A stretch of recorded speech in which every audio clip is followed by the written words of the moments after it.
They are the COVID generation. This, the finale of their stop-start education. I'll take that. Wait, I did better on fun and maths than I did on maths. But for a third year running, the brown envelopes contained better grades than the pre-pandemic era.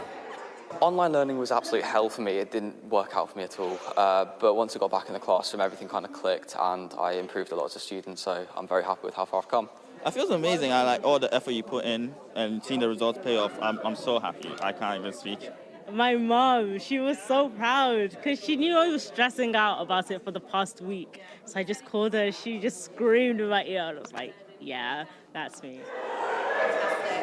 Because of COVID disruption, students received extra help, such as advanced sight of exam topics. Here at Mossbourne Academy in Hackney, the school added an additional school hour each day for Year 13s.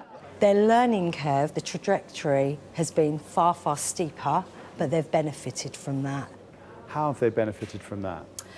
They've benefited from it in that they realise that they can be master of their own destiny.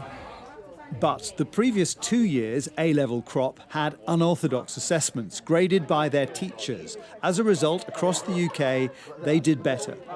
This year's cohort are one of the most disrupted by COVID. They didn't get to sit their GCSEs, they didn't get the advantage of the potentially more generous teacher-assessed grades, and it was always anticipated that examiners this year would have to unwind the grade inflation of the last 2 years. Hence, this year, there were 60,000 fewer A's and A stars than last year. We always had a plan that we wanted to get the grades back towards the kind of levels that we saw pre-pandemic. We've taken a big step in that right direction. They are still a little bit higher than they were in 2019, but they are down on last year, and that's right and proper. But what we've also seen is two-thirds of students getting their first or reserve place at university, and that is great.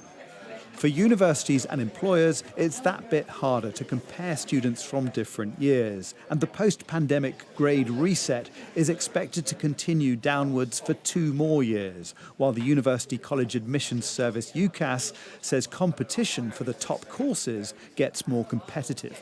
This year we've seen more 18-year-olds in the population. We've seen more demand than ever from those 18-year-olds. So I think from here on in, and this will increase year on year, it does get slightly more competitive at those really competitive courses and institutions.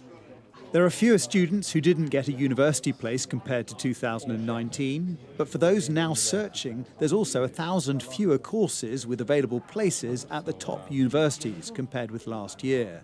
And for some, their future will be determined by whatever they can find on the UCAS website. Jason Farrell, Sky News.